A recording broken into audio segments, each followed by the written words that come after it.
Hey guys, I am Pixel Dan, and it's time once again to look at my stuff. It's been a while since I've done a toy haul video, but since San Diego Comic-Con is now behind us, I think it's a perfect time to do one because I actually was able to do a little bit of shopping at the show and I picked some stuff up. So let's talk about the cool things that I got at San Diego Comic-Con. Okay, the very first thing I want to talk about is actually a gift that was given to me, and it's absolutely amazing. So I have to first start by giving a huge shout out to Toka. Toka is such a great dude. He's an amazing artist. He's a huge Teenage Mutant Ninja Turtles fan, but he's also been a big supporter of my stuff for a while now. I run into him at the conventions. I actually missed him last year at the show. So this year I ran into him, and look at this thing. This amazing painted skateboard deck that he made for me. It's cool. It's like a broken skate deck there, but he totally painted this amazing Mosquitor piece on there. It is so incredible. And then on the back, look at that, Mosquitor's favorite toy is written on there. He's even got this great image from the mini comics. It's so cool. Did you notice the little Pixel Dan down here with the glitter around it? This is really cool. Like this is such an amazing gift because like he put some real work into this, right? He poured his heart into making something like this for me, and I can't tell you how much I appreciate this. So this is just one of the coolest gifts that I've been given. I've been given a lot of great gifts, so I'm not trying to like undermine anybody that's ever given me anything, but I love this sort of thing. So Toka, thank you so much for like hauling this around until you found me, first of all, at Comic-Con. I can't imagine it was fun like carrying this around, because he made some of these for like I know like Eric Bauza, voice actor for Teenage Mutant Ninja Turtles. I saw him give some away to those guys as well. So the fact that like I'm in that crowd is pretty amazing. So Toka, thank you, man. I have got to find like a proper way to like display this here in my studio so that it's like on camera all the time, because I love this. This is very cool. All right, I got a couple loose action figures while I was there. I didn't buy a ton, to be honest. It's funny because like, San Diego Comic-Con is one of those places where like people expect to just like lose their wallets on everything that they bring home. But since I spend so much of the show going around doing interviews and coverage, I didn't do any shopping at all until Sunday. So I just basically ran around on Sunday looking for things to buy. So this isn't a huge haul video, but I got some fun stuff. And one of the things that I picked up is this old Toy Biz Two-Face figure. So this is from the DC Superheroes line that are on the gold cards, and I have this guy carded, but I've never owned a loose one until now. I always kind of wanted to open up my carded one, but I've got like that whole line carded just because I'm such a big fan of those Toy Biz figures, the DC ones and the Marvel ones, and I love the packages that they come in, so I never opened them. So I got a really good deal on this guy here and decided to grab him. He is such a goofy figure. If you've never seen this toy before, first of all, he's got a giant coin in his hand, so his coin is oversized. The other thing that's hilarious about it, it's totally a dime. Like, it's plastic, but you could tell that they just molded a real dime because it's the same size as a dime. He's just holding a giant dime in his hand for some reason. And one side's got like the X crossed on it, the other side's clean. You can see how his hand just spins around in circles. That's because he's got this little wind right here.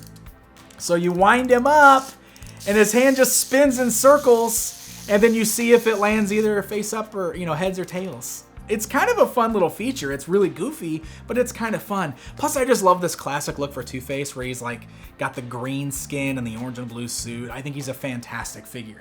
The dealer that I got this from, I actually bought 3 things from him, and he bundled them for me. One of the things, which I should have grabbed to show you, was an old Jurassic Park toy. It's a Dimetrodon from Jurassic Park that I specifically brought home for Spencer because I wanted to bring him home a dinosaur toy. And the other thing that he got, which really got me excited, is Secret Wars Wolverine. And this is like such a beautiful loose figure, complete with the claws, complete with the shield, and the shield does have all of the little inserts, so you can pop open the shield and see it's got all of the little inserts here. So you can swap the inserts inside the shield, and you can, it's got the crazy like what's the word I'm looking for that? But you move it around and it moves the image for you there. And the claws on this guy are amazing because, you know, they're just like these giant claws that clip on over the wrists, which I always thought was really, really bizarre for this figure. And it's the silver claws version. There's also a black claws version. I think that's the more rare one. But I'm totally fine just having the silver claws one. I have never owned this guy loose and complete before. And brown suit Wolverine is my favorite version of Wolverine, so this has kind of always been one of those figures that I've wanted to pick up and I never have, and this was just the perfect opportunity to do it. I got this Wolverine, this Two-Face, and that Dimetrodon from Jurassic Park for $20 for the full set of 3. I thought that was pretty spectacular, especially considering that's probably what this figure alone would go for, if not a little bit more in this condition, because Mattel Secret Wars figures actually can, especially with their weapons and the shield, can get, you know, they bring in a little bit of money these days. Not like a ton of money. They're not like crazy overpriced, but not Wolverine at least. But I'm really glad to add this guy to my collection. I'm really happy about this figure. It's so cool. Yo, did you know that they have comic books at Comic-Con? I actually bought a bunch of comic books, so that's pretty cool. I actually really enjoy digging through the boxes, like the long boxes at the shows, and it's cool because a lot of them have, like, you know, all these long boxes with these old comics, and usually they're like half-price books, something like that. So, like, you'll see price tags on a lot of these. I didn't pay what these price tags said at all. They were half price off or even more than that. So I got some really good stuff. So let me show you what I picked up. I love the What If books, the Marvel What Ifs, and so I picked up a couple that I wanted to read that I've never read before that I thought would be really cool. So I got What If Elektra Had Lived? Pretty cool. I got What If the original Marvel Bullpen Had Become the Fantastic Four? So like there's Stan Lee as Mr. Fantastic. That just looks goofy. I got What If the Invisible Girl Had Died? Another Fantastic Four related one. Pretty cool. And this one here, is this the, oh yeah, so here I also got What If Phoenix Had Not Died? I think the world would probably be in trouble, right, if Phoenix lived. I can't wait to read it and find out. But this next What If book is actually something special for me. So this is What If Wolverine Had Been Lord of the Vampires During Inferno. Weird, weird topic, right? But let me tell you the story about this book. This book was released in 1991, it looks like, or 92, 91. So I would have been about 9 years old at this point, 9 or 10. And this right here was the very first comic book I bought myself.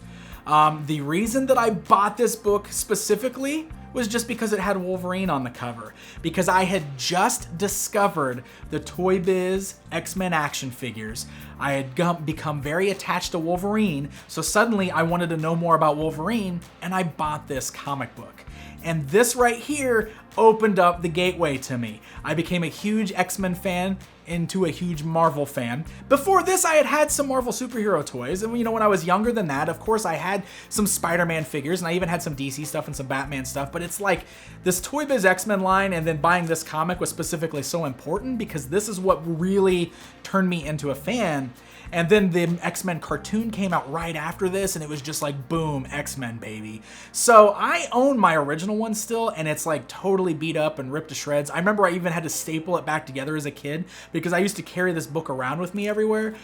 So when I just saw this in that long box, it just hit this right nostalgic chord, and I just had to buy it. So now I've got like a nice mint copy of this book that's really important to me. And it's weird, right? Because why this book specifically? I mean, the answer is just because Wolverine's on the cover. And I would not be surprised if a lot of us all have very similar stories to that, right? We all come into this stuff different ways, so that's my story.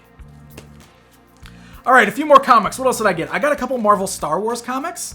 I'm not really like super collecting these or anything, but I've always loved the artwork and everything on these. This one's got Jackson, the Green Rabbit, on the cover, so that one got purchased just because of that. But I am anxious to look into these. So this is issue 17, and this is issue 8. Pretty cool stuff.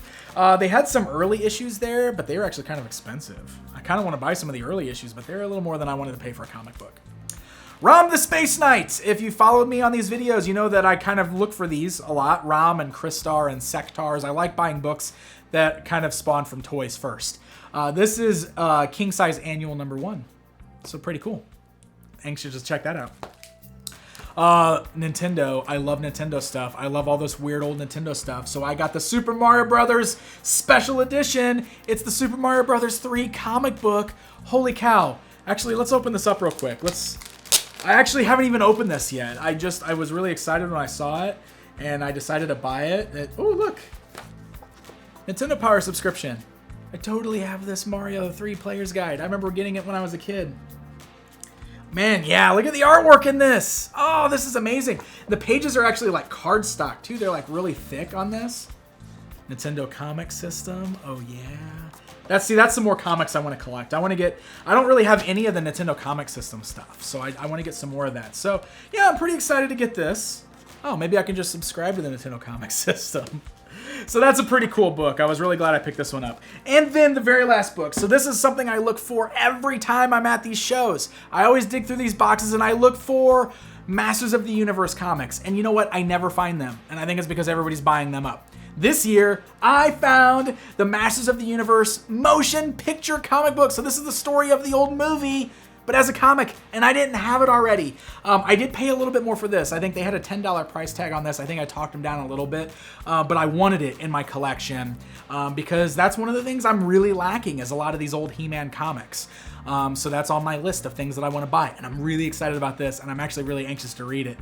This is the book that has Karg in it. The way Karg is colored in this is like how the toy of him is actually coming out. So we can thank this book for actually getting us that toy, I think. So this is pretty cool. I was really happy to find this. So that's my comic book haul. All right, here's the very last thing I picked up at San Diego Comic-Con, but I was really, really excited about this find. Check it out. Yeah, baby. Sealed, carded DC Warlord figures. These are Remco figures. These are DC Comics Warlord figures. So these are officially licensed. They're done in the Masters of the Universe style, as you can see. So this is Hercules, and this is Mikola, the vampire.